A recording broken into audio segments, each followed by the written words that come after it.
Hello दोस्तों, स्वागत है आप सभी का आज की क्लास में, आज के सेशन में। दोस्तों, पिछली क्लास में हमने देखा था उत्तराखंड के बारे में, उत्तराखंड के हरिद्वार जिले के बारे में। ठीक है, उसी को आज आगे बढ़ाते हैं।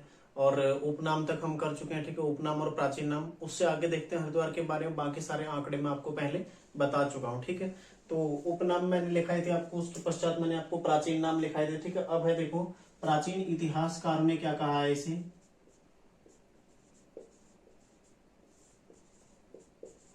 प्राचीन इतिहासकारों द्वारा खांडव वन कहा गया। ठीक है, खांडव वन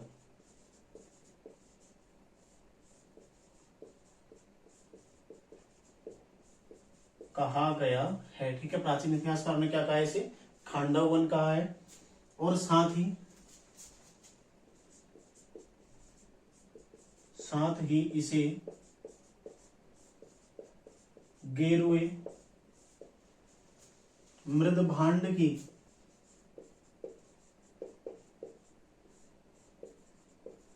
संस्कृति का नगर माना है।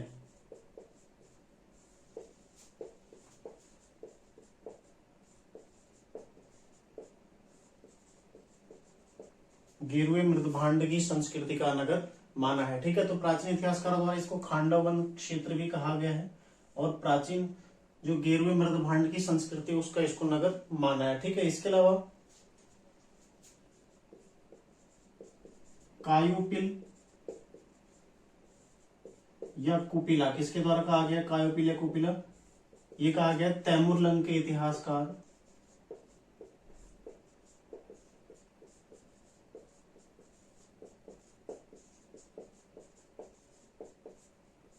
कौन था, सरुद्दीन। ठीक है, सरुद्दीन। तो ध्यान रखना आप लोग, तैमूरलंग के इतिहासकार के द्वारा इसको क्या कहा गया, कायोपिल या कुपिला, मतलब तैमूरलंग का इतिहासकार कौन, सरुद्दीन। ठीक है, तो ये भी आपने ध्यान रखना है। आगे है वेनसांग। वेनसांग द्वारा इसको क्या कहा गया, मोयूलो। ठीक है, अपनी भाषा में इसने मोयूलो इसको कहा है। ठीक है, मोयूलो। और गंगा को क्या कहा है, महाभद्रा। ठीक है, महाभद्रा किसको कहा है उसने, गंगा को कहा है। ठीक है, तो वेनसांग के अनुसार इसको क्या कहा गया है, हरिद्वार को मोयूलो। और उसने उत्तराखंड को क्या कहा है, पोलीहिमोपुलो। ठीक है, उसकी जो यात्रा वृतांत है उस क्या है, सीयू की में उसने उत्तराखंड को क्या कहा है, पोलीहिमोपुलो। और हरिद्वार को क्या कहा है, मोयूलो। ठीक है, गंगा को क्या कहा है, महाभद्रा। जो कनिंगा है, जो कनिंगम है, ठीक है, कनिंगम के अनुसार इसका अर्थ क्या है, कनिंगम के अनुसार इसका अर्थ क्या है, मयूरपुर। ठीक है, मयूरपुर लिखाया था ना, एक प्राचीन नाम में मयूरपुर भी लिखा है, तो ये मयूरपुर यहां से आया। ठीक है, तो देखो, प्राचीन इतिहासकार द्वारा इसको खांडवन क्षेत्र कहा गया और गेरुए मृदभांड की संस्कृति का नगर इसको माना है। ठीक है, फिर कायोपिला कुपिला जो कि तैमूरलंग का इतिहासकार है सरुद्दीन, उसके द्वारा कहा गया इसको। ठीक है, वेनसांग स्वयं यहाँ पर आया था, उसने इसे क्या कहा है, मोयूलो। और गंगा को महाभद्रा कहा है। ठीक है, कनिंगम के अनुसार क्या है, मयूरपुर। तो मोयूलो का अर्थ कनिंगम के अनुसार क्या है, मयूरपुर है। ठीक है, हरिद्वार का वर्णन किस में मिलता है, अबुल फजल की आईने अकबरी, अकबर का जो इतिहासकार था। ठीक है, अबुल फजल की आईने अकबरी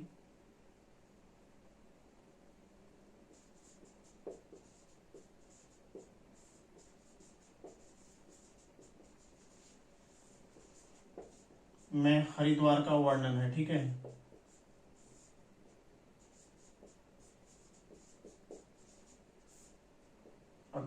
उसमें मिलता है, अबुल फजल की आईने अकबरी में मिलता है। ठीक है, तो यहाँ पर से आपको एक चीज और क्लियर हो गया, आईने अकबरी का लेखक कौन है, अबुल फजल। ठीक है, अकबर का इतिहासकार रहा है, तो अकबर का इसमें हरिद्वार का वर्णन मिलता है। ठीक है,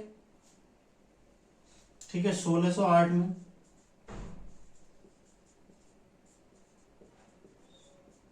पहला यूरोपीय यात्री कौन था, टॉम कार्यट।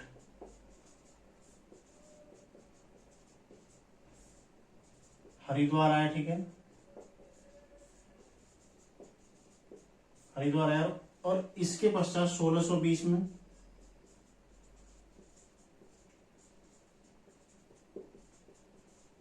जहांगीर हरिद्वार आया।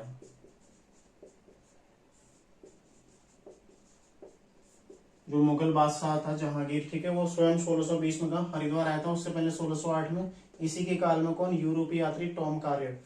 ध्यान रखिएगा, हरिद्वार आने वाला पहला यूरोपीय कौन था, टॉम कार्यट, ठीक है, जो कि 1608 में आया था, 1620 में जहांगीर आया था। ठीक है, तो इसको भी आपने ध्यान रखना है। ये सभी महत्वपूर्ण बिंदु है परीक्षा की दृष्टि से जो लगातार पूछे जाते हैं। ठीक है, इसने हरिद्वार को क्या कहा, हरिद्वार को शिव की राजधानी।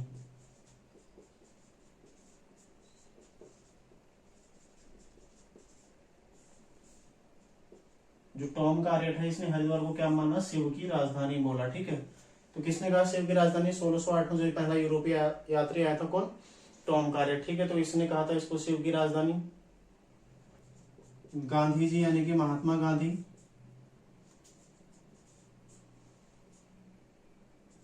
1915 और 1927 में हरिद्वार आए। ठीक है, सबसे पहले हरिद्वार कब आए थे, 1915 में। तो ध्यान रखिएगा, गांधी जी सबसे पहले हरिद्वार कब आए थे, क्वेश्चन बन चुका है एक बार। ठीक है, 1915 में आए थे। और गोरखा काल में हरिद्वार क्या था, दास बिक्री का प्रमुख केंद्र।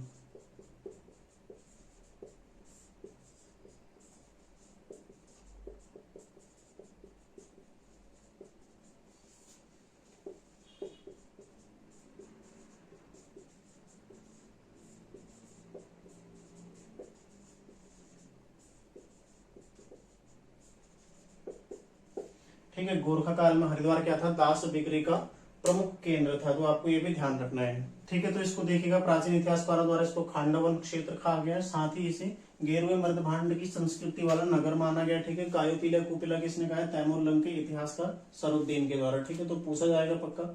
उसके बाद देखो वेनसांग जो कि चीनी यात्री था। ठीक है, इसने क्या कहा, इसको मोयूलो। इसका यात्रा वृत्तांत क्या है, सीयू की, जिसमें इसने उत्तराखंड को क्या बोला है, पोलीहिमोपोलो, और हरिद्वार को मोयूलो। ठीक है, कनिंगम के अनुसार इसका अर्थ क्या है, मयूरपुर। अबुल फजल की आईन अकबरी में हरिद्वार का क्या वर्णन मिलता है, तो अकबर के काल में भी इसका वर्णन मिला। ठीक है, 1608 में पहला यूरोपीय यात्री टॉम कार्यट हरिद्वार आया। इसने हरिद्वार को क्या बोला है, शिव की राजधानी। ठीक है, 1620 में स्वयं जहांगीर भी, जो कि मुगल बादशाह था, हरिद्वार आया था। ठीक है, उसके पश्चात गांधी जी कब आए थे, 1915 और 1927 में। तो गांधी जी पहली बार हरिद्वार कब आए थे, 1915 में आए थे। ठीक है, और गोरखा काल में हरिद्वार क्यों प्रसिद्ध है, दास बिक्री के लिए। तो दासों की बिक्री का उत्तराखंड में प्रमुख केंद्र जो गोरखा काल में था, कौन सा था, हरिद्वार। क्योंकि शहरी एरिया था, यहाँ से अन्य जो दूसरे पड़ोसी रियासतें थी, राज्य थे, वो जुड़े हुए थे। ठीक है, इसलिए ज्यादा महत्वपूर्ण रहा गोरखा काल में हरिद्वार। ठीक है, तो इससे आगे देखते हैं और यहाँ के प्रमुख दर्शनीय स्थल। ठीक है, हरिद्वार के प्रमुख दर्शनीय स्थल देखो। दर्शनीय स्थल में सबसे पहले हम मंदिर की चर्चा करेंगे। ठीक है, मंदिरों में सबसे पहला मंदिर है मनसा देवी। मनसा देवी मंदिर, ठीक है, कहां पर है, देखो विल्भ पर्वत पर।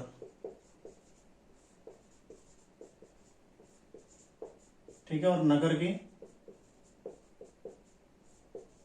पश्चिमी छोर पर।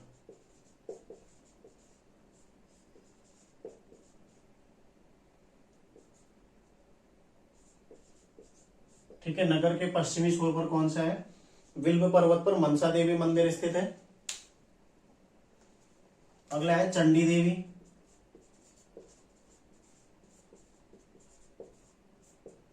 जो कि नील पर्वत पर स्थित है। ठीक है, और पूर्वी छोर पर। ठीक है, नगर के पूर्वी छोर पर। लेकिन जो ये चंडी देवी मंदिर ना, हालांकि हरिद्वार का दर्शनीय स्थल है, लेकिन आता किस जिले में, यह पौड़ी जिले में आता है। ठीक है, पौड़ी जिले में आता है,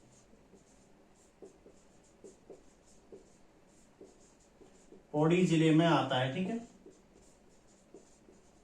और विशेषता देखो, हरिद्वार नील पर्वत और बिल्व पर्वत के बीच में बसा हुआ है। देखिएगा, यहाँ पर मैं हल्का सा आपको समझाता हूँ। ठीक है, ये है नदी, गंगा नदी आ रही है। ठीक है, इस तरह से कई सारी धाराओं में बटी हुई है यहाँ पर हरिद्वार में जाके। ठीक है, तो ये गंगा नदी आ रही है यहाँ से ऋषिकेश से। ठीक है, हरिद्वार में प्रवेश करती है। तो इस नदी के यहां से इधर पड़ता है चंडी देवी मंदिर। ठीक है। और यहाँ पड़ता है मनसा देवी मंदिर। यहाँ पर आपको हर की पैड़ी देखने को मिलेगी, ठीक है, हर की पैड़ी। और सारे घाट यहीं पर, फिर कुशावर्त घाट, ठीक है, गौ घाट, सारे घाट यहीं पर आपको देखने को मिलते हैं, ठीक है। हर की पैड़ी यहाँ पर, यहीं पर आपको हर की पैड़ी में घंटाघर भी मिलेगा, ठीक है, घंटाघर भी मिलता है। यहाँ पर चंडी देवी मंदिर इधर है, रोड पार करके, पुल पार करके, चंडी चौक, चंडी पुल से ऊपर जाकर तब चंडी देवी मंदिर आता है, ठीक है। मनसा देवी मंदिर बाजार से ही आपको, ठीक है, रोपवे या फिर पैदल, दोनों मार्ग, दोनों जगह के लिए यहाँ पर आपको मिल जाते हैं, ठीक है। तो ये इसलिए देखो पश्चिमी छोर, पूर्वी छोर, और इन दोनों पर्वतों के बीच में, यहाँ मनसा देवी, यहाँ चंडी देवी, ठीक है, इनके बीच में क्या, ये जो पर्वत है देखो, बिल्व पर्वत, नील पर्वत, इसके बीच में क्या, हरिद्वार बसा हुआ है, ठीक है। तो ये आपने ध्यान रखना है। हरिद्वार कहाँ पर है, नील और बिल्व पर्वत के मध्य में स्थित है, ठीक है, नीचे उनके तलहटी पर। और चंडी देवी मंदिर ये कहाँ आता है, पौड़ी में। देखो जैसे नदी, गंगा नदी, हम इधर जाते हैं तो हरिद्वार, गंगा नदी से इधर आते हैं ना, तो ये पूरा जो रेंज है ये कौन सा है, पौड़ी का रेंज है, ठीक है।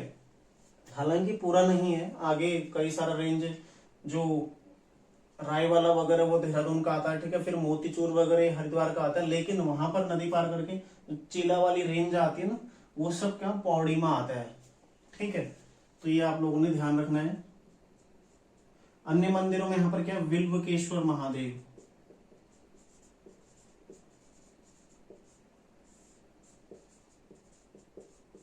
विल्वकेश्वर महादेव, ठीक है। विल्वकेश्वर महादेव देखो, विल्व पर्वत कहाँ है, इसकी तलहटी पर, विल्व पर्वत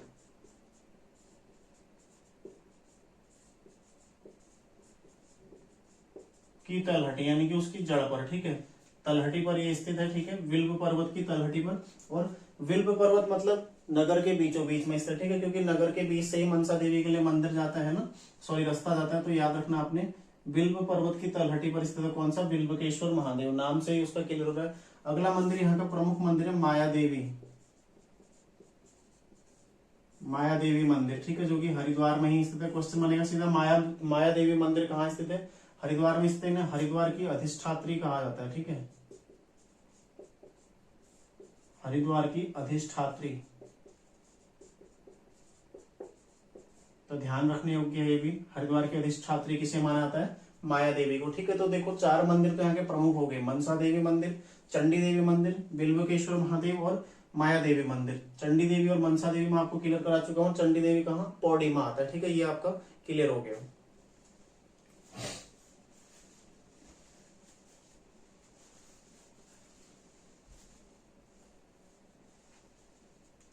अन्य मंदिरों में आप देखते हो, देखो श्रावणनाथ मंदिर,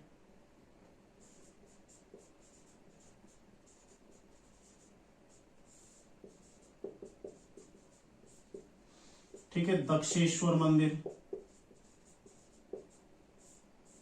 ये कहाँ स्थित है, कनखल में, ठीक है, दक्षेश्वर मंदिर। आगे इसमें भारत माता मंदिर, इंपोर्टेंट कर लेना, भारत माता मंदिर,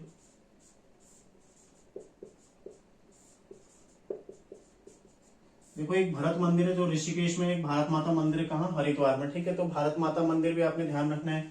अन्य मंदिरों में यहाँ पर है श्री गंगा मंदिर,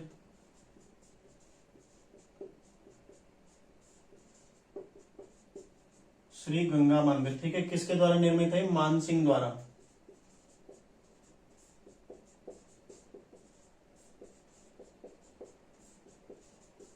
अकबर का सेनापति था मानसिंह, ठीक है, राजा मानसिंह, उसके द्वारा ये निर्मित है। आगे है मकर वाहिनी गंगा मंदिर, जो कि गंगा नदी के बीचों बीच में है,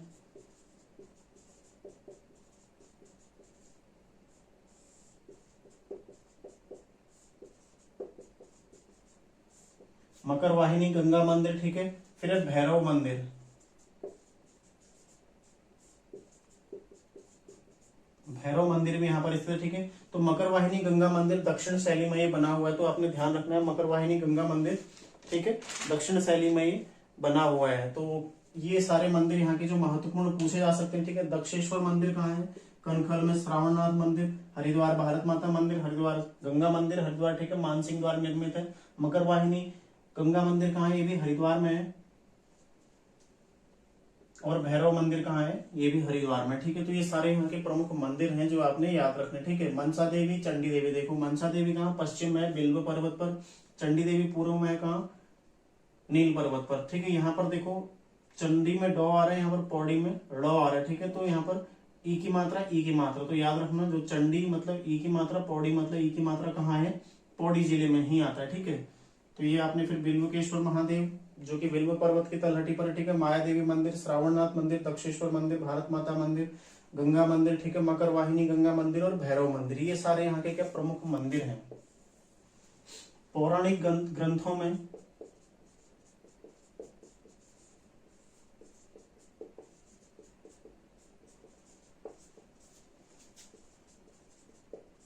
यहाँ के 5 प्रमुख तीर्थ जो बताए गए हैं कौन कौन से हैं, देखो तो कौन कौन से उसमें हर की पैड़ी,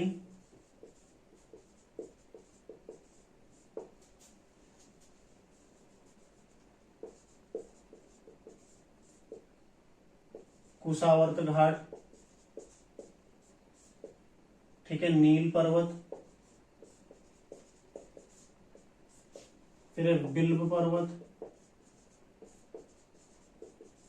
ये कनखल, ठीक है, कनखल।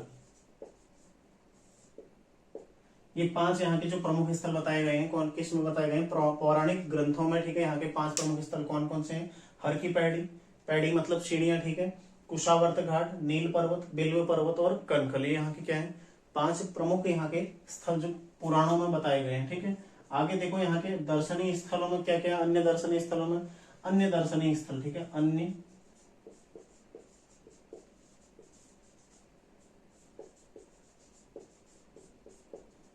अन्य दर्शनीय स्थल, ठीक है। दर्शनीय स्थलों में यहाँ पर सबसे पहला आता है हर की पैड़ी,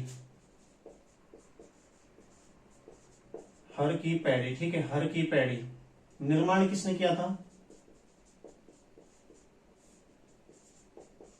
राजा विक्रमादित्य ने, ठीक है, विक्रमादित्य, राजा विक्रमादित्य ने निर्माण किया था अपने भाई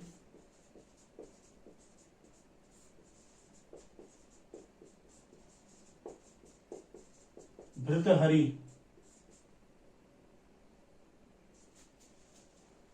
की याद में, ठीक है, याद में किस नाम से क्या था, भृतहरि की पैड़ी,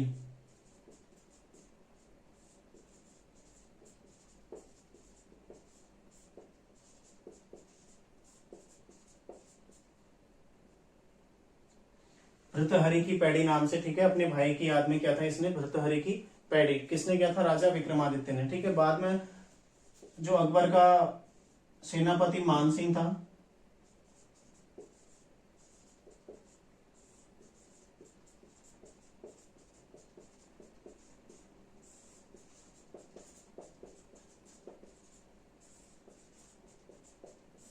क्या क्या गया इसका, जीर्णोद्धार यानी कि मरम्मत की गई, ठीक है। तो अकबर के सेनापति मानसिंह द्वारा इनकी पुनः मरम्मत की गई और साथ में आधुनिक हरिद्वार की नींव भी किसने डाली,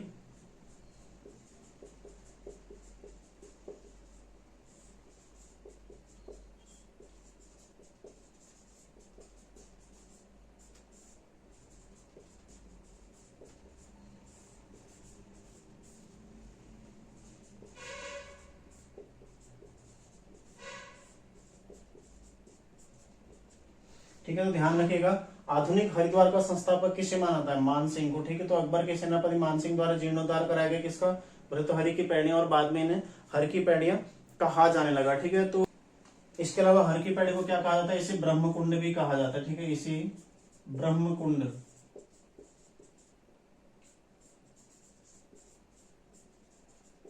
भी कहा जाता है,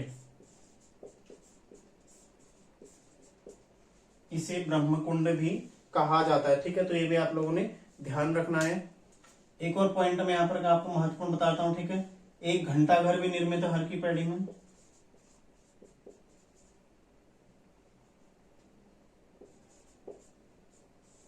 जो कि 1938 में बना हुआ था। आप कभी हरिद्वार जाएंगे हर की पैड़ी में देखना, वहां पर एक घंटा घर निर्मित है, ठीक है। तो उसका निर्माण कब 1938 में किया गया था, ठीक है। तो ये सारे फैक्ट आपने हर की पैड़ी में याद रखने। देखो पौराणिक ग्रंथों में यहाँ के 5 प्रमुख तीर्थ कौन कौन से बताए गए हैं, सबसे पहले हर की पैड़ी, फिर कुशावर्त घाट, नील पर्वत, ठीक है, बिल्व पर्वत और कनखल। अन्य दर्शन स्थलों में यहाँ पर देखते हैं हर की पैड़ी सबसे पहले, जिसका निर्माण राजा विक्रमादित्य ने अपने भाई भर्तृहरि की याद में किया था। ठीक है, किस नाम से? भर्तृहरि की पैड़ियां। ठीक है, उस नाम से क्या था? कालांतर में उसे हर की पैड़ियां कहा जाने लगा। इनका जीर्णोद्धार किसने कराया?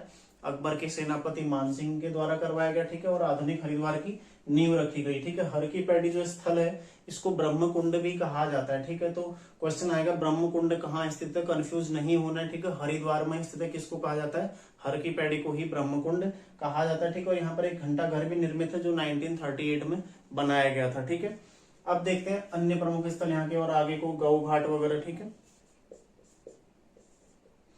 अन्य स्थल में देखते हैं। ठीक है, देखो सबसे पहले गौ घाट। तो केवल मैं आपको देखो इनका कोई महत्व नहीं समझा रहा हूँ, केवल ये आपको ध्यान रखना है कि ये स्थल कौन से जिले में पड़ता है। ठीक है, इतने इससे ज्यादा कुछ नहीं आता है। किसने यहाँ पर तपस्या करी वो सारी चीजें परीक्षा में नहीं आती, इसलिए ठीक है उस पर समय नष्ट मुझे या आपका समय नष्ट नहीं होना चाहिए। ठीक है, केवल मैं बताऊंगा ये कहाँ पड़ता है। देखो गौ घाट कहाँ पड़ता है? हरिद्वार में पड़ेगा। ठीक है, फिर कुशावर्त घाट,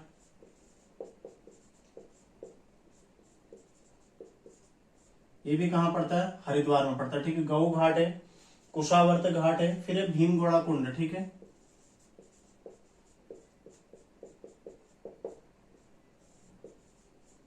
भीमगोड़ा कुंड भी हरिद्वार में पड़ता है। अगला जो स्थल यहाँ पर पड़ता है वो कौन सा? सप्तऋषि आश्रम।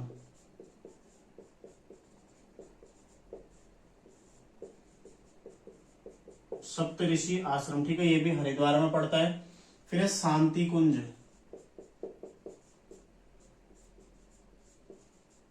ठीक है, हरिद्वार में पड़ता है। स्थापना कब होती है इसकी? 1971 में। ठीक है, तो ध्यान रखिएगा स्थापना कब होती है? 1971 में पूछा जा चुका है। ठीक है, किसके द्वारा स्थापना होती है? पंडित श्री राम शर्मा।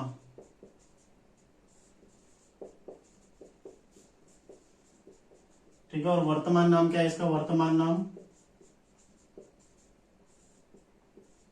गायत्री पीठ। ठीक है, गायत्री पीठ इसका वर्तमान नाम हो गया। गायत्री तीर्थ, सॉरी गायत्री तीर्थ। ठीक है, आगे यहाँ के स्थलों में देखो कनखल,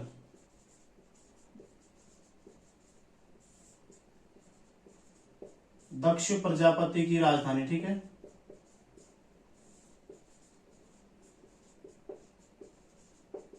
इसको माना जाता है। ठीक है, दक्ष प्रजापति की राजधानी इसको माना जाता है कनखल को। ठीक है, और बाकी कालिदास कालिदास का जो मेघदूत है, मेघदूतम, कालिदास के द्वारा रचित है। ठीक है, कालिदास का एक महाकाव्य मेघदूतम में इसका वर्णन मिलता है। किसका वर्णन आया है? कनखल का। ठीक है, तो ये आपने ध्यान रखनी है। आगे देखो अन्य स्थलों में क्या क्या है? गौ घाट, कुशावर्त घाट। ठीक है, कुशावर्त घाट, भीमगोड़ा कुंड, सप्तऋषि आश्रम। ठीक है, शांति कुंज की स्थापना कब हुई? 1971। सबसे पहले तो कहाँ स्थित है? हरिद्वार में। स्थापना कब हुई? 1971 में। किसके द्वारा? पंडित श्रीराम शर्मा के द्वारा। वर्तमान क्या है इसका नाम? गायत्री तीर्थ। ठीक है, उसके अलावा कनखल जो कि दक्ष प्रजापति, ठीक है, इनकी राजधानी थी। मेघदूतम जो कि कालिदास द्वारा रचित है। ठीक है, उसमें इसका वर्णन मिलता है। अब देखते हैं यहाँ के प्रमुख स्थल में रुड़की। रुड़की एक महत्वपूर्ण, काफी महत्वपूर्ण स्थल है उत्तराखंड का। ठीक है, आईआईटी रुड़की के नाम से यहाँ पर आप लोग जानते हैं, आईआईटी भी है यहाँ पर। ठीक है, रुड़की जो कि किस नदी के तट पर है? सोलानी।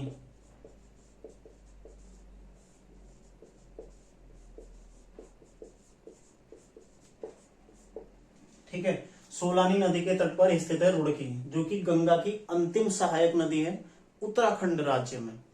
राज्य में गंगा की अंतिम सहायक नदी कौन सी है? सोलानी। पहली सहायक नदी कौन सी है? नयार, उसको पौड़ी जिले में पढ़ेंगे। ठीक है, गंगा की अंतिम सहायक नदी। ठीक है, राज्य में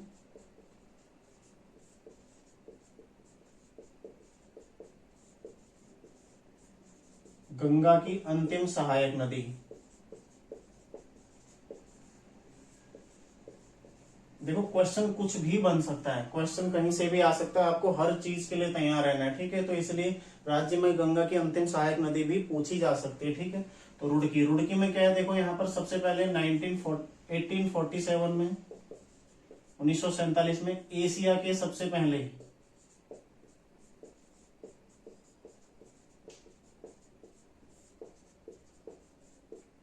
इंजीनियरिंग कॉलेज की स्थापना की गई, ठीक है।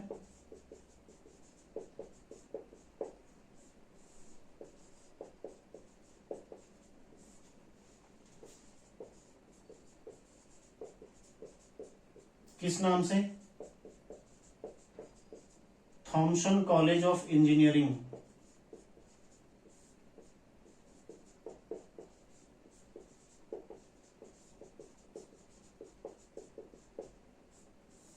थॉमसन कॉलेज ऑफ इंजीनियरिंग, इस नाम से 1947 में एशिया के सबसे पहले, ध्यान रखिएगा, ठीक है, एशिया के सबसे पहले इंजीनियरिंग कॉलेज की स्थापना कहां पर होती है? रुड़की हरिद्वार में होती है, थॉमसन कॉलेज ऑफ इंजीनियरिंग के नाम से, ठीक है। इसको विश्वविद्यालय का दर्जा कब दिया गया? विश्वविद्यालय, ठीक है, वी मतलब हो गया विश्वविद्यालय का दर्जा।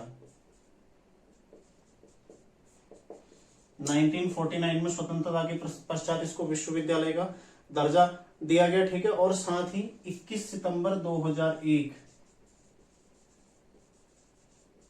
को इसे देश का 7वां आईआईटी, ठीक है, आईआईटी बनाया गया।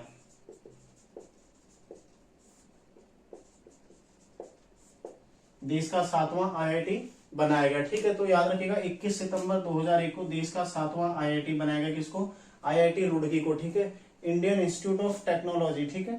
तो याद रखिएगा किसको बनाया गया? रुड़की का जो इंजीनियरिंग कॉलेज था उसको। और देश का 7वां कब बनाया गया? 21 सितंबर 2001 को। ये तो यहाँ का जो इंजीनियरिंग कॉलेज है उससे संबंधित तथ्य हो गया। इसके अलावा यहाँ पर 1948 में ऊपरी गंग नहर का निर्माण भी किया जाता, ठीक है।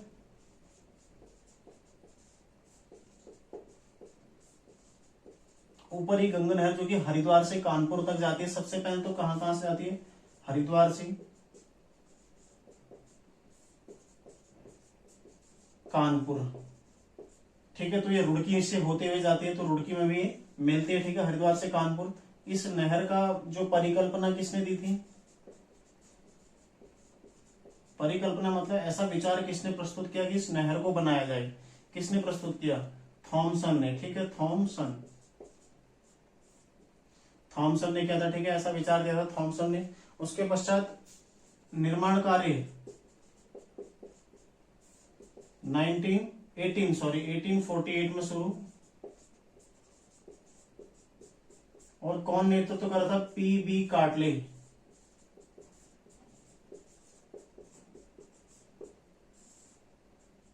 पीबी कार्टले के नेतृत्व में शुरू किया गया, ठीक है, निर्माण कार्य। तो ध्यान रखिएगा, देखो पीबी कार्टले, ठीक है, निर्माण कार्य किसके नेतृत्व में शुरू हो रहा है? पीबी कार्टले के नेतृत्व में। तो थॉमसन क्या बोल रहा है? पूल कार्टले मतलब नहर खोद ले, ठीक है, पूल कार्टले यानी कि नहर खोद ले। किसको बोल रहा है? पीबी कार्टले को। ध्यान रखिएगा, थॉमसन ने परिकल्पना दी, सुझाव दिया, किसको बोल रहा है? पीबी कार्टले को, भाई कार्टले, ठीक है, ऐसे याद आप रखिएगा, ठीक है, पीबी कार्टले यानी कि कार्टले मतलब नहर काट ले, जमीन काट ले, ठीक है। तो ये ध्यान रखिएगा आप लोग। ऊपरी गंगा नहर हरिद्वार से कानपुर तक है, परिकल्पना किसने दी? थॉमसन ने दी थी। निर्माण कार्य 1848 में शुरू किया गया था पीबी कार्टले के द्वारा, ठीक है। और 1854 में हुआ था उद्घाटन, ठीक है, इसी का ऊपरी गंगा नहर का उद्घाटन कब हुआ था? 1854 में। इसका आधुनिकीकरण कब हुआ? 1983 में हुआ आधुनिकीकरण। वर्तमान स्वरूप जो उसका है वो कब दिया गया? इसको 1983 में दिया गया था, ठीक है। तो ये ध्यान रखेगा आप लोग। ऊपरी गंगा नहर हरिद्वार से कानपुर तक जाती है, परिकल्पना थॉमसन ने दी थी। निर्माण कार्य 1848 में शुरू किया गया था पीबी कार्टले के नेतृत्व में। 1854 में उद्घाटन किसने किया था? डलहौजी, ठीक है, भारत का उस टाइम पर कौन था?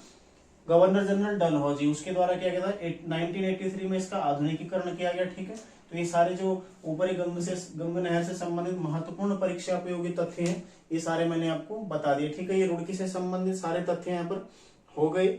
इसके अलावा रुड़की को क्या कहा जाता है? रुड़की को क्या कहा जाता है? इंजीनियर्स का मक्का। इंजीनियर्स का मक्का किसे कहा जाता है? रुड़की को कहा जाता है। ठीक है, तो ये रुड़की से संबंधित सारे फैक्ट क्लियर हो गए। ठीक है, देश में पहली बार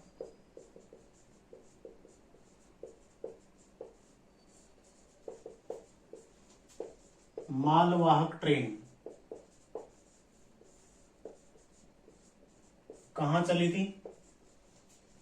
22 दिसंबर 1851 को कहां चली? रुड़की से कलियर के बीच में। ठीक है, रुड़की से कलियर के मध्य हरिद्वार में चली थी। हालांकि जो आप लोगों ने पढ़ा होगा बचपन से ही एक तथ्य पढ़ा होगा कि देश में पहली बार ट्रेन कब चली थी? मुंबई से थाने के बीच चली थी। ठीक है, 16 अप्रैल 1853 को। तो वो ट्रेन कौन सी थी? यात्री रेल थी। ठीक है, पैसेंजर ट्रेन थी। ये कौन सी? मालवाहक ट्रेन। ठीक है, यहाँ पर 2 डिब्बे लगाए गए उसमें और उसके माध्यम से मिट्टी ढोई गई। ठीक है, काहे के लिए? जो नहर का निर्माण हो रहा था उसके लिए। ठीक है, उसी नहर के निर्माण के पश्चात क्या रुड़की का विकास होता है। ठीक है, आगे रुड़की का ये तथ्य आप याद रखिएगा। फिर है पिरान कलियर, अन्य स्थलों में पिरान कलियर। पिरान कलियर यहाँ पर स्थित। ठीक है, जो कि हजरत अलाउद्दीन अहमद